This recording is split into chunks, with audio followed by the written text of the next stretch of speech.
This is eCID with Musicapolis.TV. Thanks for watching. I see you.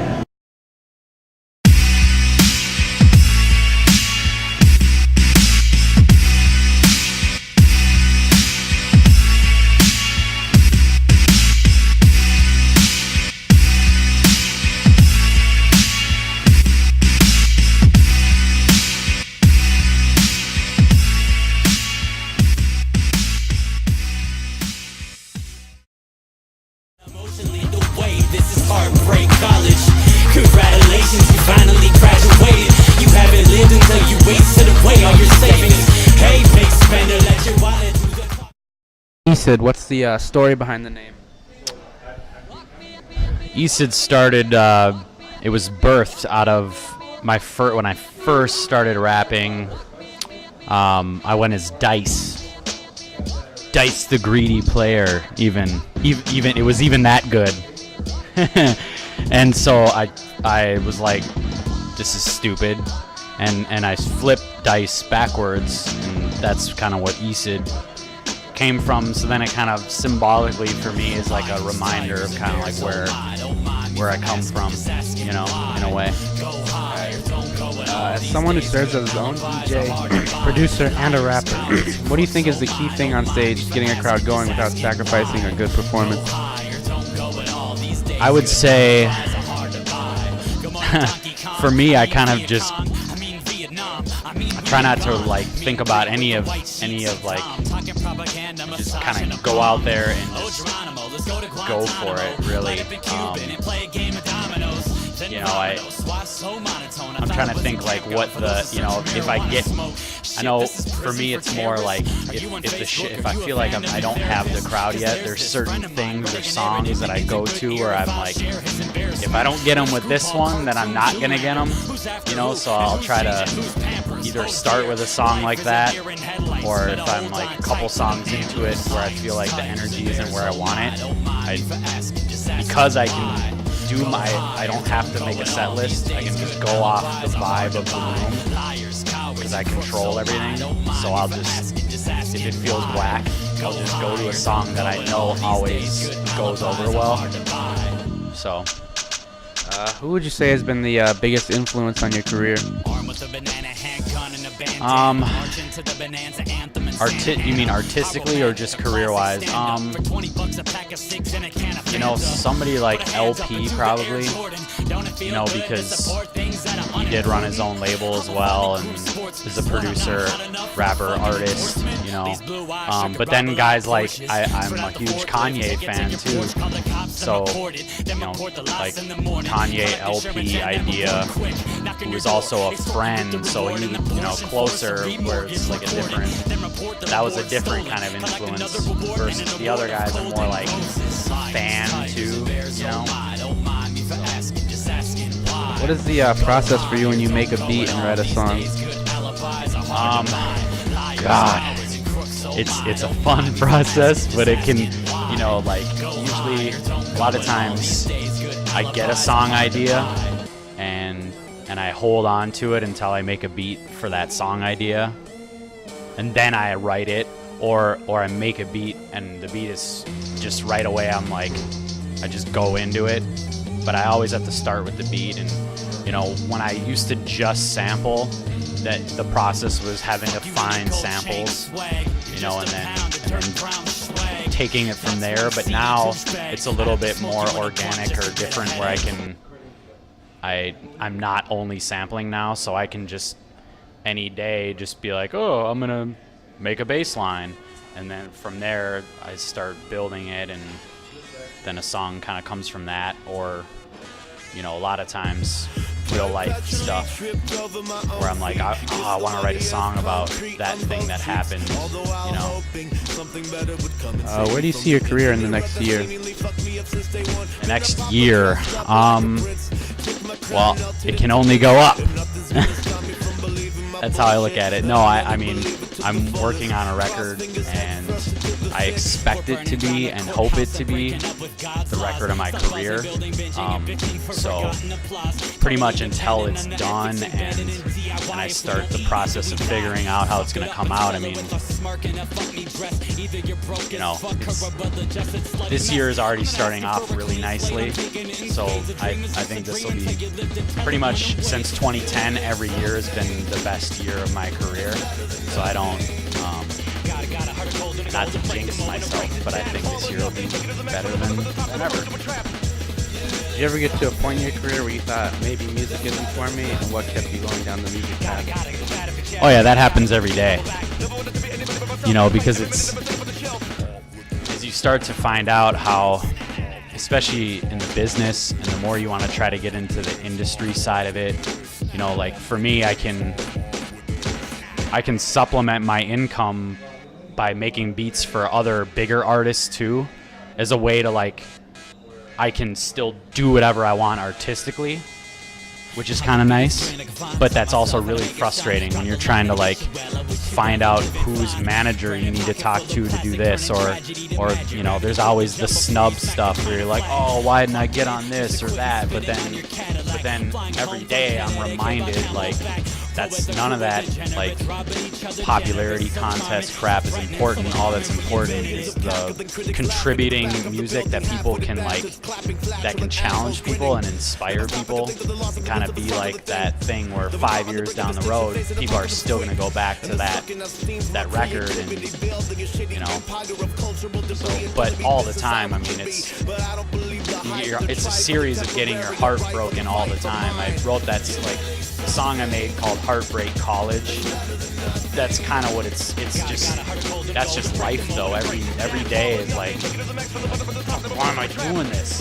And then 5 minutes later you're like, oh yeah, that's why I'm doing this, because it's like, it's a labor of love, you know? When did music start putting the bread on the table for you, and how did that feel, and what were you doing before music started taking off for you? God, when did it really I mean, since 2006, I've kind of slowly made decent money here and there. Never great, you know, but then over the last couple years, like, now I'm finally, like, paying taxes and, like, stuff like that. And, you know, before that, I was doing things I can't say in a recorded conversation, you know, and just being a dumb knucklehead, kind of like, no, I'm gonna do it my way, and, you know, I mean, the last job I had was years ago. I went to IPR, and just kind of from there was kind of stubborn to, like, I would rather live in squander. I think that's the word, or is it squalor? Squalor. Squander means something else, but, you know, versus, like, following the normal job path. You know, I just made it work however I could, producing for other people. You know, fortunately, I've been able to sell beats for, like, 7 years now, so that helps kind of get through. When did you start yoga, and why do you like it so much? I started yoga in 2010, the end of the year. It was after, like, the end of 2010 was kind of rough, because Idea passed, and then I went on a tour, and the tour was a good tour, but it was kind of one of those ones where I was on the tour with a best friend, and that was great, but then we had another guy on tour that was an asshole, and we didn't get along, and it was like a 2 or 3 week tour, and I came home and I was just super kind of, I'd been, you know, like, Mike died, and then I had to go shoot a video in New York, and then I came home, and then I went on tour again, and, you know, it's just, my life was like, felt like kind of a whirlwind. So I came home, and my girlfriend at the time was kind of like, you know, because I was stressed and just needed something to get me away, and I wanted to try yoga. So we went and tried heat yoga. I'd never done yoga before, and I didn't really know anything about it. And it was like, oh, go to heat yoga. And heat yoga's like a whole other level of yoga that's crazy. So then I went and tried it, and I haven't looked back since. And it's just a great exercise and like mind kind of thing. You know, it just works everything. What do you think you'd be doing right now if music wasn't paying the bills? I would probably move to California or Colorado or Washington. I don't know. I'd probably, I don't know. I've been doing music so long that I don't really know what else I would do. I kind of hope to do this until I die. What's been your favorite collaboration so far? As far as like one song or like a project, just kind of whatever. God, there's been some fun ones, man. Well, the Saturday Morning Soundtrack project was really fun. I don't know if you're familiar with it, but it's an album that I did with Christoph Crane, Capacity, and another rapper named Mike Shank, all from here. We did it in like 2006. We did 2 songs with Idea for that project, and it was a very like time capsule, moment in time kind of project. It's kind of culty, like it sells still great on iTunes. Like kids are always freaking out about it to this day.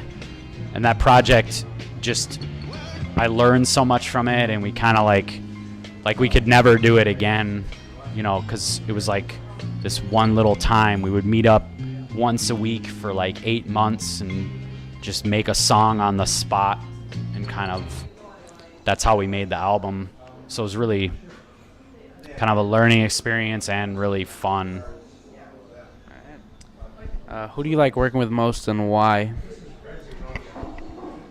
You know, right now, I probably like I've started working with a guitarist and then another like friend that's like a instrumentalist. And I think that has been one of the more eye-opening collaborative experiences, where I'm so used to making beats in a bedroom by myself that when I can like work with somebody else on beats and trust them to like do something tight, or even notice how they get what my aesthetic is, it's like it makes it that much better. Like a lot of the new beats that I'm working on blow any of these beats out of the water for me, because there's so much more depth to them and different parts, and it's mainly because I'm bringing other people in to contribute parts where I maybe can't figure them out, you know, bass lines or whatever it is. What's been your favorite venue? What's the best venue you played, and what venue would you want to play most that you haven't played yet? Venue that I want to play the most that I haven't played yet would be First Ave Main Room or the Echo in LA. Favorite venue I've played to date, probably going to say the Triple Rock, because I've had so many amazing shows there that have done really, really well, and I just like the sound there. The bass is like so just heart-numbing, you know? I'm trying to think of somewhere else though too that's like maybe out of like Reggie's in Chicago is a really cool place. I only played there once, but it's a kind of a bigger, nice place. Yeah. How would you describe your sound? Grunge rap. Will there be a Post Euphoria Volume 3, or what other projects are you working on right now that you can tell us about? Right now I am trying to finish like a new full-length record that's called Pheromone Heavy, and that's kind of the Post Euphoria title is kind of a play off of that. So originally I was going to finish the record and then release the EPs, but I wanted more time to make the record the way that I want it. So I wanted to release the EPs first. And I have 9 songs for the record, but I'm trying to make like 15 or 20 more, just because I'm having a lot of fun making different stuff, and so I'm like, that's like priority number 1 is finishing that, and then I'm trying to work on like a record with Ashley Gold, like just producing a record for her. And trying to think. There's other rappers that I'm talking to about possibly, stuff, but the main focus is home run, trying to make a great record. That's all I really care about right now. So we brought a few of your projects along, and we would like you to say what you liked about them, did not like about them, what was the inspiration, and what you would like to change if you could. So we'll start with Post Euphoria Volume 1. What would you say? I don't know. This is maybe too new for me to critique it too much, because I was pretty happy with all of this. I don't know if I needed to do Ahmoud Salam like a new version or anything, but I thought it was important to do because the rest of the songs, it wasn't like super serious, and not that it needed to be, but because this was like kind of a promotional thing, I wanted to put a song on there that reflected the fact that I not only am gonna make, like, Dreamboat is just that's not a very nice song to women and stuff. Whatever, it's funny though. But I wanted to have a song on there that showed my other side, that I can make like songs that are like bigger picture, cultural statements, and especially because that song is about something that is still happening all the time in our culture, and I think is ridiculous. And I wrote the original song in 2005 or 6, and it still resonates with people. So I don't know. The only thing I would change about it is maybe, I don't know.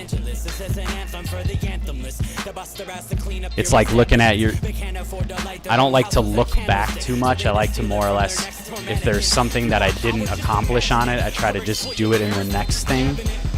Like this one I can probably be like more critical of because it's older to me now.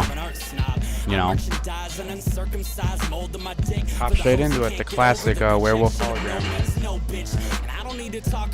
And this album, yes, I think a lot more people found out about me after this came out.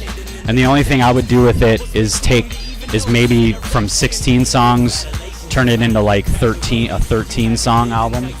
Mainly just because it ends up being longer than it needs to be. But I felt like at the time all these songs were necessary to telling kind of the story of where my head was at and a lot of the conflicts in my life and brain at the moment, and cultural. Because a lot of these songs are like cultural, like kind of poking fun at stuff, and also like, they deal with a lot of like heartbreak and loss and failure and victories at the same time, but if I had to do it again, I would have maybe, I don't know what songs I wouldn't have had on there. Maybe not I Heart Gravity, but I like that song. It's like, I like that song, but is it a game changer song? Maybe it is. I don't know. Do I eat pasta on Wednesdays? I don't know. I don't like pasta anymore. When do you think it'll be time for eCID to call it quits? Damn, we're already talking about the Swan song? I don't think that's gonna happen, bro. Why wouldn't I? Hey, I might not have 3 million fans, but there's a lot of people that give a shit. And that, even at the end of the day, that's really not what it's about. I just want to keep making these little things that I think are fun, or whatever it is. All right, I think that'll do it then. Sweet. All right, thanks. Yeah, man. Fuck it, hipster fest, I'm playing Wayne Sox 2014. Tossing change in my bed, it's a name dropping orgy. My sad face has a band name with horny teens, fighting for autographs of bra straps and torn jeans. My heart is in a home away from never home, where uncomfortable silence sounds best in broken headphones. Money talks and sex sells, so dickheads sell themselves. I'm a really nice asshole, so my bullshit never sells. I'm up against everything I used to represent. I give a fuck, putting the brakes is the evidence. Badass of the century, written on my epitaph. Thanks for the 2 cents, good luck trying to get it back. New money, I just killed another president. Our shit don't stink, this burning blunt's the evidence. Badass of the century, written on my epitaph. Thanks for the 2 cents, good luck trying to get it back.